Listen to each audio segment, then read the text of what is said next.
Mudo de assunto agora para falar de pecuária, para falar do mercado do gado pronto.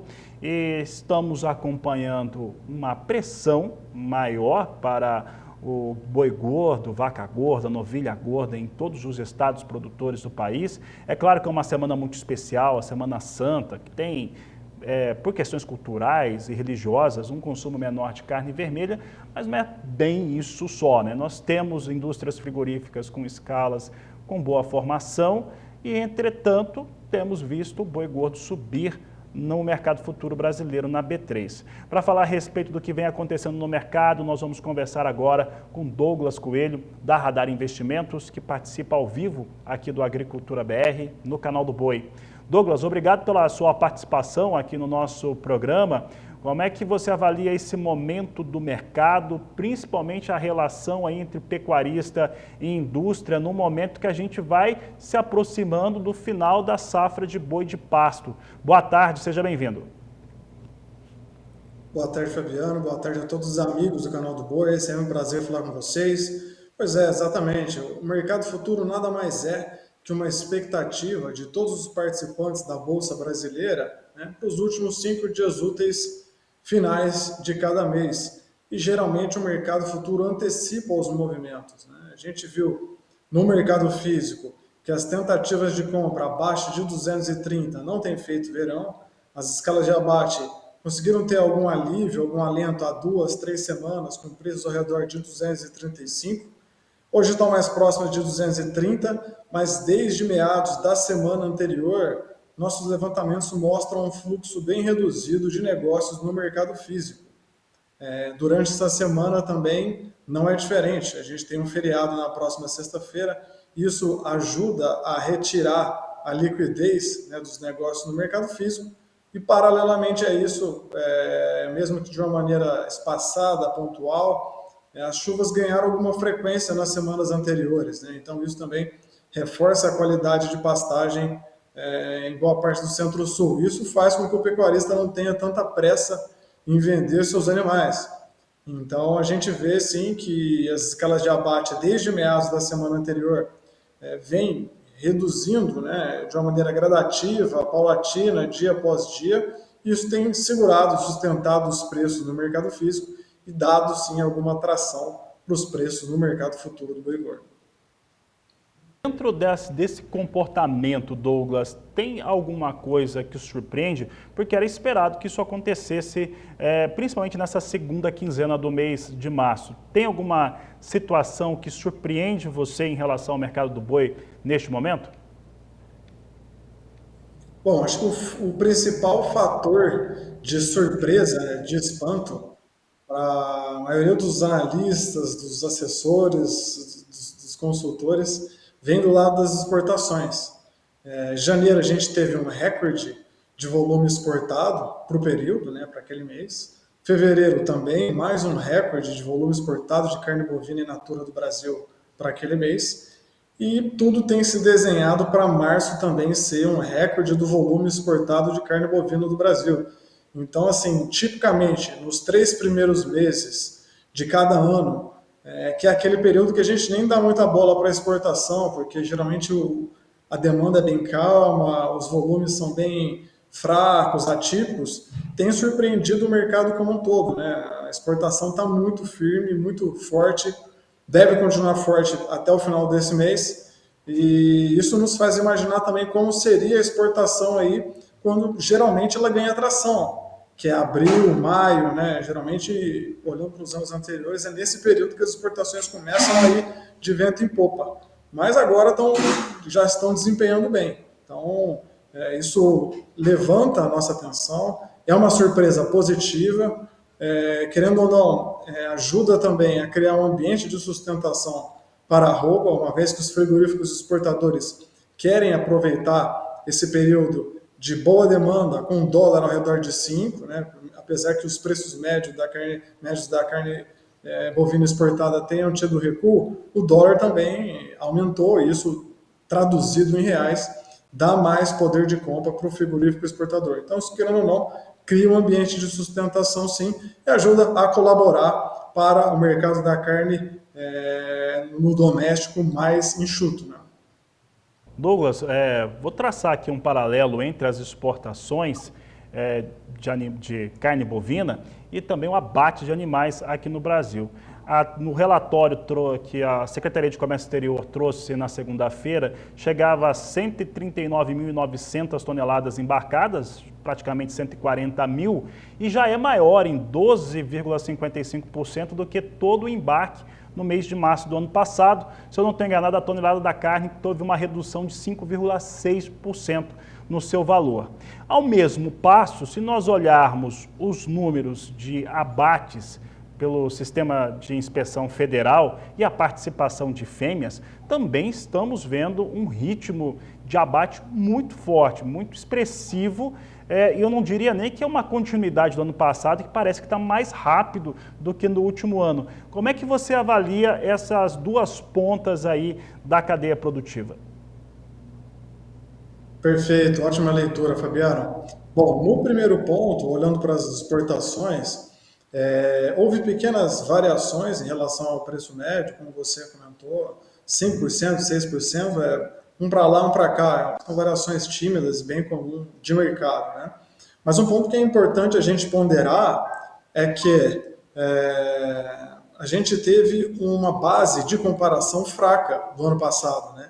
Fevereiro e março de 2023, a gente estava dentro daquele imbróglio em relação àquela suspeita de caso atípico de vaca louca no Pará. Isso houve um embargo em relação à China e prejudicou o desempenho tanto de fevereiro de 23 quanto de março de 23. Então, por mais que a gente tenha um recorde de volume exportado agora, um volume muito forte mesmo, que está saindo de março, como você bem colocou, cerca de 140 mil toneladas, possivelmente a gente ter alguma coisa de 170, 180 no mês completo, mas quando a gente compara esses 170, 180 no mês completo com o ano passado, é uma comparação injusta, né? Porque a gente tinha uma base muito fraca de comparação. Mas olhando só o desempenho dos 3 meses em relação ao volume, ou seja, primeiro trimestre de 2024, é um valor muito forte, faz a gente ficar bem convicto, bem esperançoso em relação a esse segmento para o restante de 2024 e, tipicamente, olhando os anos anteriores, o pico do volume exportado sempre acontece, né, o pico histórico, entre outubro e novembro. Então, já começou o ano com um ritmo bem quente, e é possível que esquente mais quando a gente olha para o restante dos meses. Em relação ao abate de fêmeas, você colocou muito bem, ano passado já foi expressivo o abate. A gente tem também, nesse primeiro trimestre, um abate que tem chamado a atenção, principalmente em regiões fortes de cria, regiões típicas de pecuária, como o Mato Grosso, né? Os próprios dados do INDEA e do IMEA mostram isso. E mostram também que é um ritmo bem acelerado. Então, uma hora essa conta chega, né? O pecuarista vendo essa boa relação de troca, né, entre o animal terminado, entre uma fêmea bem acabada e uma reposição, um bezerro, uma bezerra ou categorias mais jovens, ele acaba acelerando, né, esse movimento. Vende o gordo para comprar o mais jovem aí. Então, já faz algum tempo, primeiro trimestre de 2023 mostrou esse abate, primeiro trimestre de 2024 também está mostrando esse abate. A pecuária não é uma ciência exata, é uma ciência biológica, mas faz a gente levantar uma bandeira amarela, abrir o olho em relação a essa virada de ciclo, a possibilidade talvez de lotar um pouco mais a fazenda de animais mais jovens, uma vez que esse movimento sim tem chamado a nossa atenção. Douglas, aqui no canal do Boi, nas nossas discussões aqui internas, nós já entendemos que a oferta de bezerro desmamado em 2025, ela fica muito parca, ela fica pequena mesmo, essa oferta. Vamos ter menor quantidade de bezerros, claro, por conta de vacas em idade reprodutiva abatida agora. Agora eu vou fazer um outro paralelo, que é para também discutir um pouco a respeito dessa oferta, porque é o seguinte, nós tivemos ano passado uma oferta de animais ali que saíram dos campos, porque as pastagens já estavam bastante comprometidas, entrando no período de inverno, o produtor não tinha, mas ela ficou um pouco mais tarde, ficou ali para o mês de agosto, e isso fez com que coincidisse também com giro de animais de confinamento, né? Isso trouxe uma pressão maior, 30 dias de escala para a indústria frigorífica, o que ficou bastante ruim para esse produtor. Ao mesmo tempo, esse ano nós temos essa aceleração de abate. Aí eu te pergunto, primeiro, a chance de ter essa coincidência novamente de animais que estão saindo do campo porque não tem mais pastagem, coincidindo com animais de confinamento, de giro de confinamento entrando para o mercado. E a outra questão que eu coloco é, já temos um bom volume de abates que faz com que se creia que os animais que vão ser colocados por não ter pastagem será menor? Dá para entender essa colocação? Podemos ter menos animais mesmo para abate comparado aos últimos anos em relação a esse período? Bom, em relação à primeira pergunta, acho que existe muita água para passar debaixo da ponte. A gente ainda está em março, quando a gente olha para todos os pontos, né, as agências de meteorologia, a gente viveu em 2023 um El Niño muito forte. Novembro, dezembro, janeiro, a ausência de chuva foi latente, até impactou também as lavouras. A gente vê os dados da Conab mostrando a produção de grãos relativamente menor esse ano em relação ao ano passado. Mas, por outro lado, esse El Niño tem perdido força, né? Essas agências também falam que a gente deve entrar numa fase de neutralidade agora nos próximos meses, mas que a incidência de um Laninha já poderia ocorrer, mesmo que sem muita força, já em 2024. Laninha poderia deixar a estação chuvosa mais curta e, tipicamente, abaixar um pouco as temperaturas também, olhando para a segunda porção do ano. Mas, nesse ano, dado que a gente viu esse abate de fêmeas bem expressivo, bem latente, nos primeiros meses do ano, né? Talvez o pecuarista já aproveitando essa boa relação de troca, vendendo o gordo e já entrando no mais jovem, essa pressão de safra, ao nosso ver nesse momento, talvez pode ser até mais precoce do que o normal. Ou seja, aquela extensão de animais de pasto que iria até maio, início de junho, talvez já pode ter sido antecipada, né? Ou pode ser mais dissipada ao longo de abril e maio em relação aos anos anteriores. Um ponto importante também que a gente deve destacar é que a reposição ainda está em patamares atrativos. A gente viu que os preços também dos grãos estão bem comportados nesse momento. Talvez o pecuarista aqui não teve nenhuma gestão ainda, não garantiu esse alimento, ou não tem uma estratégia de proteção de preço para o consumo do cereal no segundo semestre. Pode ser um bom momento. E diferente dos anos anteriores, né? 20, 21, 22, a gente teve preços aí do boi gordo, quando a gente olha para o mercado futuro, de julho, agosto, setembro em queda, com preços de grãos muito altos, né?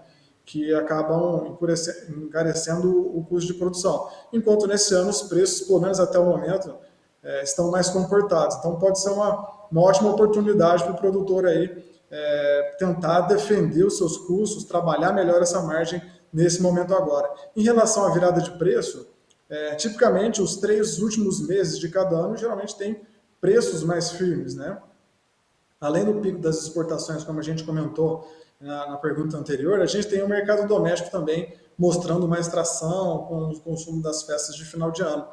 E se a gente realmente estiver talvez num rabicho, numa parte final aí de um ciclo de baixa da pecuária, né? Por que não, nesses últimos 3 meses de 2024, o gordo, o animal terminado, já começa a mostrar mais tração e ao longo do tempo vai puxando também a reposição. Então, se realmente o abate de fêmeas foi mais latente em 22, 23, 24, em 25 a gente já pode ter mais alguma firmeza nesse sentido, pelo menos estancar essa pressão de baixa que a gente via aí desde 22, 23.